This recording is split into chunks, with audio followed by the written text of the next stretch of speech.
नमस्कार, good evening, सत श्री अकाल। एक बार फिर आप तमाम लोगों का स्वागत है क्राइम तक की कहानी के इस एपिसोड में। उम्मीद है पूरी फैमिली अच्छी होगी, अपना ख्याल रख रही होगी। लेकिन अब आज की कहानी के ऊपर आते हैं। शातिर दिमाग इंसान न मालूम कत्ल के या जुर्म के कितने अजीब अजीब तरीके सोचता रहता है। कैसे कैसे तरीके। आज की कहानी तेलंगाना की है। तेलंगाना में एक जगह है खम्मम डिस्ट्रिक्ट। वहां एक परिवार रहा करता था। इस परिवार के जो मुखिया थे उनका नाम था शेख जमाल साहब। साहब बोलने वाला नहीं, कई लोग साहब अपने नाम के आगे भी लिखते हैं। तो शेख जमाल साहब, उम्र करीब 48 साल, एक बीवी जिसका नाम इमाम भी, और बच्चे ठीक ठाक किसानी, ये किसान थे पेशे से, और सब ठीक चल रहा था। लेकिन इसी दौरान में शेख साहब की बीवी जो इमाम भी है, उनका एक पड़ोस में रहने वाले नौजवान एक शख्स जिसका नाम मोहन राव, उससे दोस्ती हुई। फिर दोनों के बीच प्यार हो गया। अब ये बात शेख साहब को पता नहीं। धीरे धीरे इधर इन दोनों का अपना रिश्ता परवान चढ़ रहा है। वक्त बीतता जा रहा है।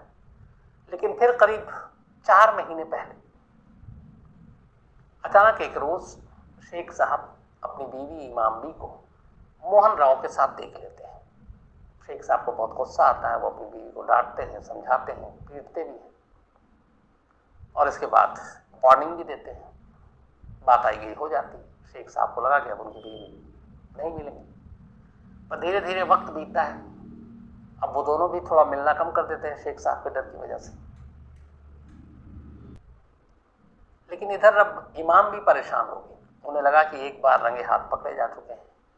अब अगर हुआ तो शेख साहब बहुत मारेंगे, पीटेंगे, हो सकता है घर से निकाल दें, तो ये भी डर।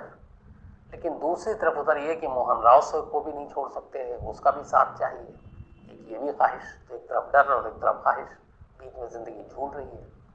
अब क्या करें। इमाम भी ने बहुत सोचा। फिर एक रोज मोहन राव से बात की। मोहन राव चूंकि नजरों में आ चुका था, मोहन राव भी चाहता था कि किसी तरह से ये जो रोड़ा है शेख साहब, ये रास्ते से हटे। उसने इमाम भी को टटोला। इमाम भी इसी चीज के लिए तैयार थी। उन्होंने कहा, काम करो, शेख साहब को रास्ते से हटा दो, फिर हमारी कोई रुकावट ही नहीं रहेगी। अब दोनों तैयार हो गए। अब लेकिन इसके बाद ये हुआ कि कैसे। अब यहीं से शातिर दिमाग की सोच शुरू होती है। तमाम तरीके उन्होंने सोचे जो आसपास सुनते हैं, कहानियों में, सीरियल्स में, फिल्मों में, अखबारों में, न्यूज़ चैनल पर देखते हैं कौन कैसे किसको मारा, सोशल मीडिया पे। बट उनका एक था जो हर कातिल हर क्रिमिनल का होता है कि ऐसे क्राइम करो कि पकड़े ना जाओ। जो पहली गलतफहमी होती है हर क्रिमिनल की, वो यही होती है कि एकदम फुल प्रूफ प्लान बनाएंगे और पकड़े नहीं जाएंगे ताकि पुलिस ना पहुंचे उस तक।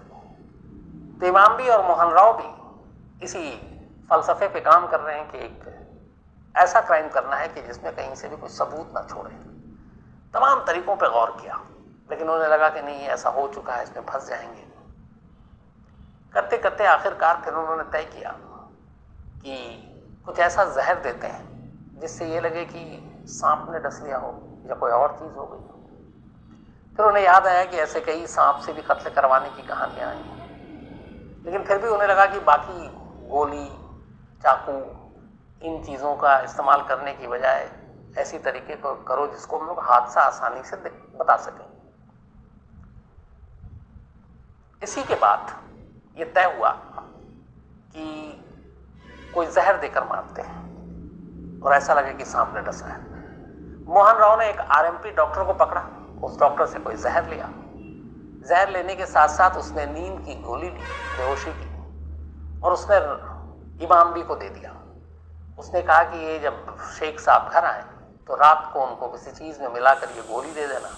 जब वो बेहोश हो जाए या गहरी नींद में चले जाए तो एक जहर भुजा इंजेक्शन है, ये उनको लगा देना। और उसके लिए सिरिंज भी दे दिया उसने। अब ये सारी चीज़ें दे दी। अब इमाम भी को करना ये था कि सिर्फ 2 गोली देनी थी ताकि शेख साहब बेहोश हो जाए या गहरी नींद में चले जाए, और फिर उसके बाद उस जहरीले इंजेक्शन को उनके जिस्म में डाल देना है। लेकिन कई दिन बीत गए, इमाम भी की हिम्मत नहीं हुई।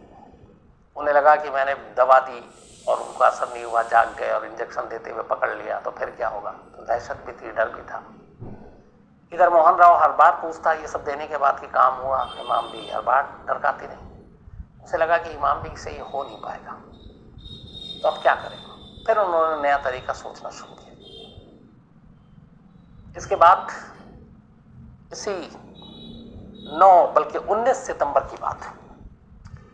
शेख साहब की एक बेटी आंध्र प्रदेश में रहती थी, ये तेलंगाना की बात है, ज़्यादा दूर नहीं है, करीब उनके घर से 20 या 22 किलोमीटर का फासला होगा।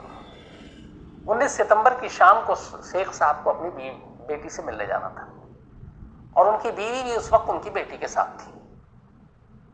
तो शेख साहब ने कहा कि चलो आज शाम को जाकर बीवी और बेटी दोनों साथ जाने के लिए। उन्होंने बीवी को फ़ोन किया कि मैं आ रहा हूँ। बीवी ने पूछा कि अच्छा खाना वाना बना कर रखना है, कितने बजे तक पहुँचोगे, आमतौर पे जो होता है। शेख साहब ने सारी चीज़ें बता दी, टाइम बता दिया। इधर बीवी ने फौरन मोहन राव को फ़ोन किया। उसने कहा शेख साहब अपनी मोटरसाइकिल से यहाँ आ रहे हैं, और मोहन राव को पता था रूट क्या है। मोहन राव ने कहा ठीक है। उसने अपने 3 लड़कों को और तैयार किया। इसके बाद एक ख़ास जगह पर खुद मोहन राव, उसने चूँकि मोहन राव को पहचान जाते शेख साहब, उसने मंकी कैप पहना, और मंकी कैप पहनने के बाद, आजकल कोरोना वैसे ही है तो लोग ज़्यादा डाउट भी नहीं करते, मास्क कैप, इसी हाईवे पे जो खम्मम से आंध्र प्रदेश के इस इलाके में जा रहा था, गुंडरई गांव था, वहां जाना था। सड़क किनारे खड़ा हो गया, उधर रैकी हो रही है, वह शेख साहब घर से निकले, एक उसके गुर्गे ने जानकारी दी। अब ये वहां खड़ा हो गया, बाकी इसके गुर्गे एक और मोटरसाइकिल पे दूर खड़े हैं। जैसे ही शेख साहब की मोटरसाइकिल करीब आई, मोहन राव ने हाथ दिया, शेख साहब ने गाड़ी रोक दी, अपनी बाइक। उसने कहा हमें थोड़ा आगे तक जाना है, क्या आप हमें लिफ्ट देंगे? शेख साहब ने कहा कि चलो इस इंसान की मदद कर देते हैं। वो उसके ऊपर बैठ गए बाइक पे। अब बाइक चल पड़ी। थोड़ी दूर जाने के बाद सड़क पे सन्नाटा था। अचानक शेख साहब को लगा कि उनकी जांघ में कोई चीज चुभी है, लेकिन इससे पहले कि कुछ समझ पाते, बाइक जब चुभी तो उन्होंने थोड़ी सी बाइक स्लो की। इधर जो पिलियन राइडर था, जो पीछे बैठा, जिसने लिफ्ट मांगी थी, मंकी कैप पहने हुआ था, वो बाइक धीरे हुई थे। अचानक जैसी बाइक धीरे हुई, वो बाइक से कूद पड़ा और कूद कर अंदर दौड़कर भागने लगा। शेख साहब को समझ भी नहीं आया कि हुआ क्या।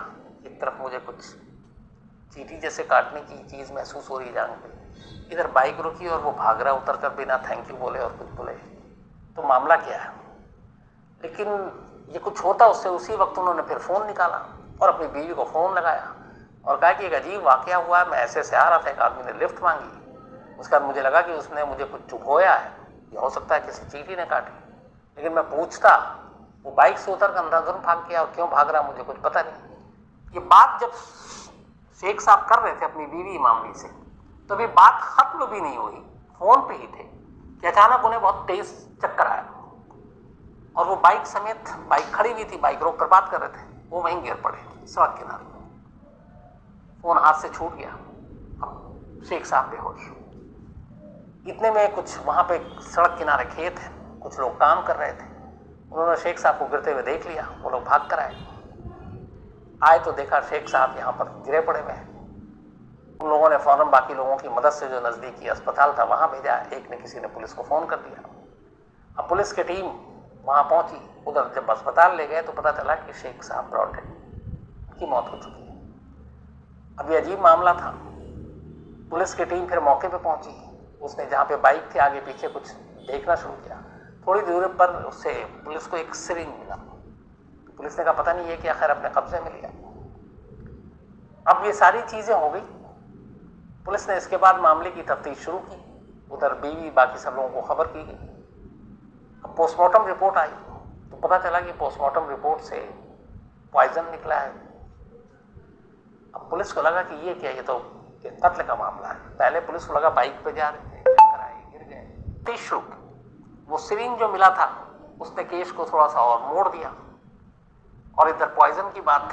अब पुलिस ने कहा कि क्या हो सकता है मामला। तफ्तीश शुरू हुई, पड़ोसियों से पूछताछ हुई, इधर उधर से बात हुई। इधर एक चीज़ और हुई कि जब जज जो साहब गिरे अपने, जमाल साहब, शेख जमाल साहब, तो बेहोश होने से पहले कुछ लोग जब उनके पास आए तो उन्होंने ये कहा कि पता नहीं मुझे उसने कुछ चुभाया है, चुभो दिया है। ये बातें सुनी तो जब पुलिस आई थी तो उनमें से एक ने ये स्टेटमेंट दिया कि आखिर में ये कहकर कि किसी ने मुझे चुभोया और वो चुप हो गए। अच्छा, उस बाइक से उतरकर एक बंदे को भागते हुए भी कुछ लोगों ने देखा था, तो पुलिस को ये भी स्टेटमेंट दिया। अब पुलिस को लगा कि मामला गड़बड़ है, पोस्टमार्टम रिपोर्ट से क्लियर हो गया। पुलिस ने पूरी तफ्तीश शुरू की। जब तफ्तीश शुरू की तो फिर कॉल डिटेल्स और बाकी चीज़ें खंगाली गई। तो जब खंगाली गई तो फिर इमामबी की भी खंगाले गए। फिर कुछ पड़ोसियों से सुगबुगाहट हुई तो एक मोहन राव नाम आया, और 4 महीने पहले वो वाक़या हो चुका था जब इमामबी को शेख साहब ने रंगे हाथ पकड़ा था मोहन राव के साथ। 3 बयान के बाद पुलिस ने अब मोहन राय था उसके भी मोबाइल चेक किए। कॉल डिटेल में इमामबी का भी आया, उसका भी आया, और उस दिन लगातार उसका लोकेशन जो था वो वही था जो शेख साहब का था। इसके बाद पुलिस ने मोहन राय को उठाया, उससे पूछताछ की। फिर उससे पूछताछ के बाद इमामबी को उठाया, फिर उनसे पूछताछ हुई, फिर आरएमपी डॉक्टर को उठाया, फिर उसके 2 और साथियों को उठाया, और सारी कहानी खुल गई। कहानी ये थी कि कत्ल ऐसे करना था कि कत्ल लगे ही नहीं। इमामबी ने हाथ पैर खड़े कर लिए थे, वो नींद की दवा दे नहीं पाई, इंजेक्शन लगा नहीं पाई। मोहन राय को लगा कि अब मुझे ही करना है। इसी के बाद मोहन ने ये तय किया कि जिस दिन, क्योंकि जमाल शेख अक्सर मोटरसाइकिल का इस्तेमाल करते थे, उसने कहा कि जब ये मोटरसाइकिल पे हो तो एक पीछे कोई लिफ्ट लेकर बैठ जाए, और जब वो चले तो उनके जांघ पे वो जहरीला इंजेक्शन हल्का सा चुभा दे, जहर अंदर चला जाएगा, और उसके बाद उससे चक्कर आएगा। तब तक वो अपने बाइक पे कंट्रोल रख नहीं पाएंगे और बाइक फिसलेगी, मौत होगी जहर से, लेकिन लोगों को लगेगा कि ये रोड एक्सीडेंट का मामला है। और जो जहर चुभोएगा वो जहर चुभोते ही अगले कुछ सेकंड के अंदर बाइक से उतरना है उसे, तो भाग जाना है। तो ये प्लानिंग थी पूरी कि लगे कि एक रोड एक्सीडेंट का मामला है, जहर देकर नहीं मारा गया। लेकिन इत्तेफाक से कुछ चश्मदीदों ने देख लिया, फिर उन्हें शायद ये भी पता नहीं कि पोस्टमार्टम रिपोर्ट से कई चीज़ें क्लियर हो जाती हैं। तो आखिरकार एक बीवी और उनके आशिक की जो पूरी साजिश थी वो खुल गई, और अब ये तमाम लोग गिरफ्तार हो चुके हैं। इस वक्त पुलिस कस्टडी में थे, अब शायद उनको जेल भेज दिया गया है जुडिशल कस्टडी में, और आगे की कार्रवाई अब जारी है। तो मैंने शुरू में कहा था कि कैसे कैसे शातिर दिमाग लोग क्या क्या क्राइम करने के लिए सोचते हैं और क्या क्या तरीका सोचते हैं कि ऐसा करेंगे तो बच जाएंगे। अगर वही उसी वक्त वो ये सोच लें कि कुछ भी कर लें और नहीं बचेंगे, तो शायद बहुत सारे जुर्म तो अपने आप रुक जाएं, क्योंकि फिर उनकी हिम्मत ही नहीं होगी क्राइम करने की। तो ये थी आज की कहानी।